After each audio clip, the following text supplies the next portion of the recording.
এনার নামই সমীর। আজ বছর 5 পর গ্রামে ফিরছেন তিনি। একটু আগেই তিনি চায়ের দোকানের সামনেই বাস থেকে নেমেছেন।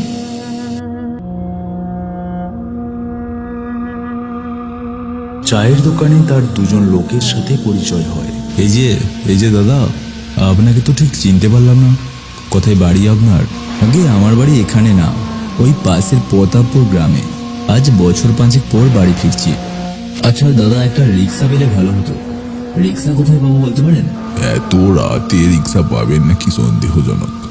তবে রিক্সা পেতে হলে আপনাকে এই রাস্তা দিয়ে সোজা 10 মিনিট হাঁটতে হবে, তারপর মোড়ের মাথায় রিক্সা পেয়ে যাবেন। কিন্তু কিন্তু কিন্তু কি? কোনো রিক্সাওয়ালাই রাতের বেলা ওই রাস্তা দিয়ে রিক্সা নিয়ে যেতে চায় না। জানেনই তো, ওই রাস্তা দিয়ে আপনাদের গ্রামে যাওয়ার পথে একটা মহা শ্মশান পড়ে, আর ওই শ্মশানের পাশ দিয়ে যাওয়ার সময় অনেকেই বিপদের মধ্যে পড়েছেন। এখন আপনি তাড়াতাড়ি বেরিয়ে পড়ুন, রিক্সা পেলেও পেয়ে যেতে পারেন। এরপরে তিনি সেখান থেকে কিছু চপ বেগুনি কিনে নিয়ে একটা রিক্সার খোঁজে রাস্তায় বেরিয়ে পড়েন। রাস্তা দিয়ে হেঁটে হেঁটে যাওয়ার পথে তিনি অনুভব করেন কেউ যেন তার পিছন পিছন হেঁটে আসছে।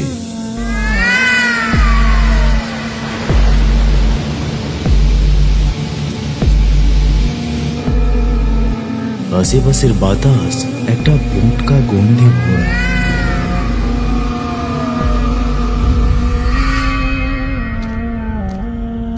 তখন বৃষ্টি প্রায় থেমে গেছে। হঠাৎই তিনি দূরে একটা রিক্সাওয়ালাকে দেখতে পান। তিনি আর কোনো দিকে না তাকিয়ে তাড়াতাড়ি করে তার কাছে যান। গিয়ে বলেন, এই যে দাদা, প্রতাপপুর যাবেন?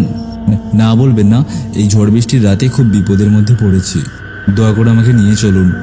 ঠিক আছে, উঠে আসুন।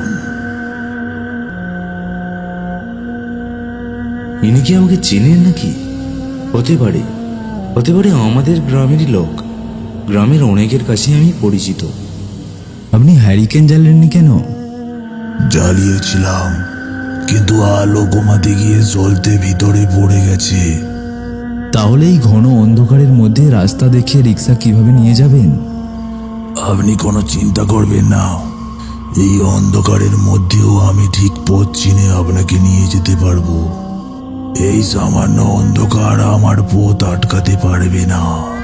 আপনি রিক্সায় উঠে বসুন।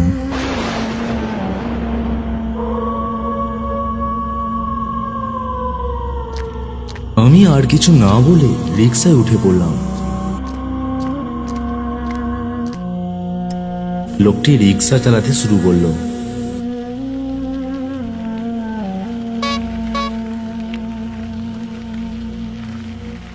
রিক্সা প্রচন্ড জোরে চলতে লাগলো।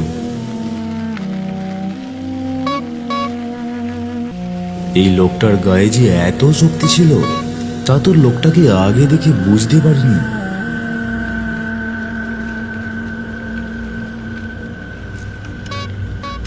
আমি রিক্সাওয়ালাকে জিজ্ঞাসা করলাম, আচ্ছা দাদা, আপনি কি আমাকে চেনেন? চিনি, আমি আপনাদের গ্রামেরই লোক। ও বুঝলাম, তাহলে তো কোনো সমস্যাই নেই। আসলে আজকে আমি অনেকদিন পর বাড়ি ফিরছি, তাই সবকিছুই যেন নতুন নতুন মনে হচ্ছে। সবকিছুই যেন পাল্টে গেছে। সবকিছু পাল্টে গেছে, কিন্তু কিছু কিছু জায়গায় একটুও পাল্টায়নি, আগের মতোই ভয়ানক আছে। মানে কোন জায়গার কথা বলছো তুমি? যে সমস্ত জায়গায় মানুষ মৃত্যুর পড়ে যায়, সেই সমস্ত জায়গাগুলো। মানে আমি ঠিক বুঝলাম না। লোকটার কথাগুলো কেমন যেন অদ্ভুত ঠেকতে লাগলো আমার। সে বলল, না কিছু না, আপনি ধরে বসুন।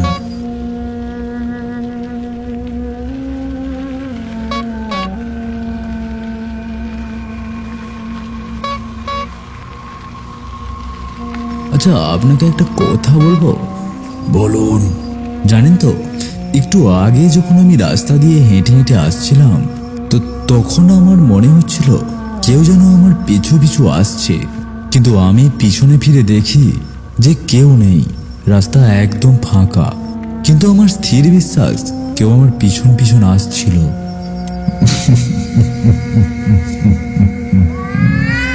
কি ব্যাপার, আপনি হাসছেন কেন? আসলে আপনার পিছন পিছন যে আসছিল সে কোনো মানুষ নয়। মানে কি বলছেন আপনি? ঠিকই বলছি, আপনার আগেও অনেকের সাথেই এমন ঘটনা ঘটেছে। তার মধ্যে কেউ বেঁচে গেছে আর কেউ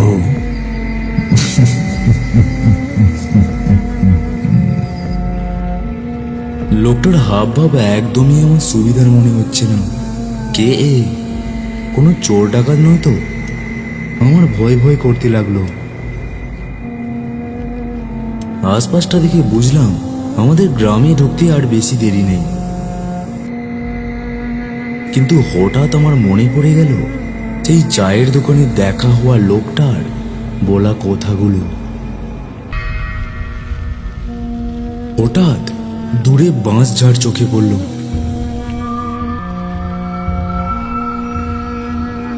বুঝতে পারলাম আমরা সেই শ্মশানের কাছাকাছি এসে পড়েছি। রিক্সাওয়ালা একটু জোরে রিক্সা চালাতে শুরু করলো। আমি চোখ বন্ধ করে বসে রইলাম। আমার সত্যি সত্যি প্রচন্ড ভয় করতে লাগলো। মনে হলো এই বুঝি শ্মশান থেকে কোনো অসডিটি এসে আমাদের রিক্সা আটকে দাঁড়াবে, আর তারপর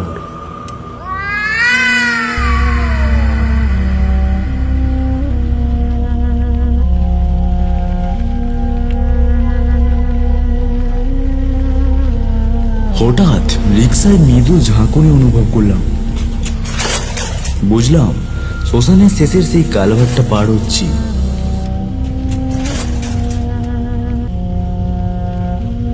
অর্থাৎ আমরা শ্মশানটা পার হয়ে চলে এসেছি।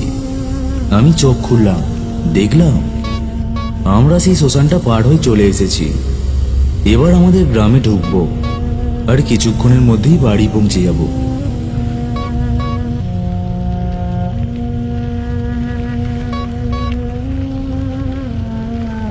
কিন্তু হঠাৎ দূরে তাকিয়ে দেখলাম সেই বাঁশ ঝাড়।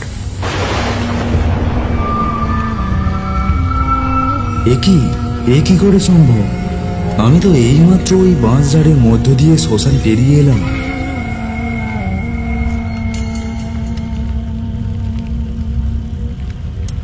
একটু পরেই রিক্সা আবারও সেই শ্মশানের কাছে গিয়ে পৌঁছালো। আমি দাঁতে দাঁত চেপে ভয়ে কাঠ হয়ে বসে রইলাম। চারিদিকে প্রচন্ড অন্ধকার, আশেপাশে কিছুই দেখা যাচ্ছে না। একটু পরেই রিক্সায় মৃদু ঝাঁকুনি অনুভব করলাম। বুঝতে পারলাম আমরা আবারও শ্মশানের শেষের সেই কালভার্ট পার হচ্ছি। কি ব্যাপার, এমন হলো কেন? এমন তো হওয়ার কথা নয়। আমি যতদূর জানি এই রাস্তায় তো একটাই শ্মশান আছে। তাহলে সেই শ্মশান আমরা দুবার পার হলাম কি করে? নাকি এই প্রচন্ড অন্ধকারের মধ্যে ভয়ে আমার মাথা ওলট পালট হয়ে গেছে? আমি সচেতনভাবে তাকালাম। ছুটে চলেছে রিক্সা, এক মনে চালিয়ে যাচ্ছে রিক্সাওয়ালা।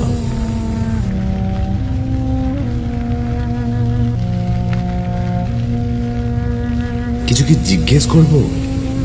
আমি কিছু একটা বলতে যাচ্ছি, এমন সময় দূরের আবঝা অন্ধকারে আবারও সেই বাঁশ ঝাড় চোখে পড়ল।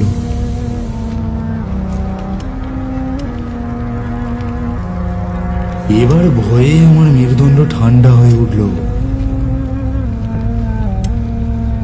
কিছুক্ষণ পর আবার সেই ঝাঁকুনি। আমরা দ্বিতীয়বারের মতো শ্মশানের পাশের সেই কালভার্ট পার হচ্ছি।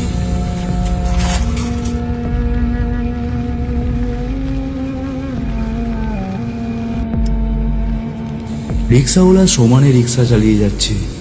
আমি রিক্সায় বসেই প্যাটেলরত রিক্সাওয়ালার গায়ে হাত রাখলাম। আমি অনুভব করলাম বরফের মতো ঠান্ডা হয়ে আছে রিক্সাওয়ালার শরীর। আমি স্তম্ভিত হয়ে গেলাম। আমি চিৎকার করতে করতে তার পিঠে ধাক্কা দিতে লাগলাম। এই এই এই কে হয়েছে আপনার? এই এই কে হয়েছে আপনার? কে হয়েছে আপনার? এই কে হয়েছে আপনার? রিক্সাওয়ালা কেমন যেন গোয়ানির মতো আওয়াজ করতে লাগলো।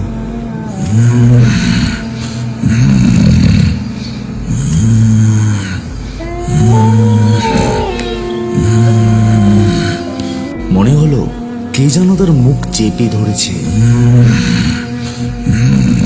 মনে হচ্ছে প্রাণপণে রিক্সার হাতল ধরে রেখেছে সে। হঠাৎ আমার শরীরেও কিছু একটা চাপ অনুভব করলাম। তবে কি আমাকেও? আমার হাত পা সব অবশ হয়ে আসছে। আমি আর বসে থাকতে পারছি না। মনে হচ্ছে এবার জ্ঞান হারিয়ে উল্টে পড়ব। না, এমনভাবে বসে থাকলে চলবে না। আমি মনে জোরে নেই জোরে জোরে চিৎকার করতে লাগলাম।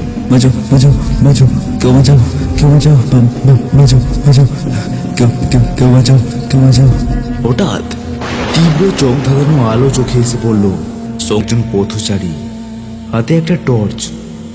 আমি বলে উঠি, না, তেমন কিছু না। ঘটে যাওয়া ঘটনাগুলো মানতে পারছিলাম না, আর এই মুহূর্তে কাউকে বলতেও ইচ্ছা করছে না। দাদা, টর্চটা একটু পেছনের দিকে ফেলবেন? লোকটা পিছনের দিকে টর্চের আলো ফেলল। অল্প সময়ের জন্য চারিদিক আলোকিত হয়ে ওঠে। সহসাই বুঝতে পারি আমরা একটু আগেই বাঁশঝাড় পিছনে ফেলে এসেছি, আর একটু এগালেই আমাদের গ্রাম। সেই লাইট হাতে পথচারীর উদ্দেশ্যে বলি, দাদা, আপনাকে অসংখ্য ধন্যবাদ।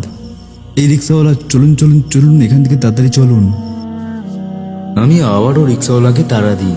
রিক্সাওয়ালা তাড়াতাড়ি করে রিক্সা চালাতে শুরু করলো। যত তাড়াতাড়ি সম্ভব এখান থেকে সরে পড়া ভালো। বড় বাঁচা বেঁচে গেছি বাবু। রিক্সাওয়ালা বলতে শুরু করে, আজকে যে অমাবস্যার রাত তা আমার মনেই ছিল না। কেন? অমাবস্যা হলে কি হয়?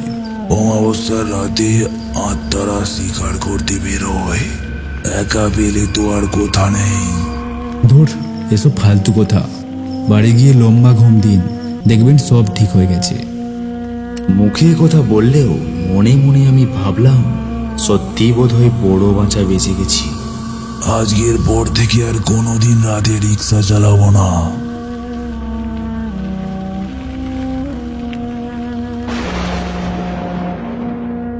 এইরকম ভিডিও পেতে আমাদের ইউটিউব চ্যানেলটি সাবস্ক্রাইব করুন। ধন্যবাদ।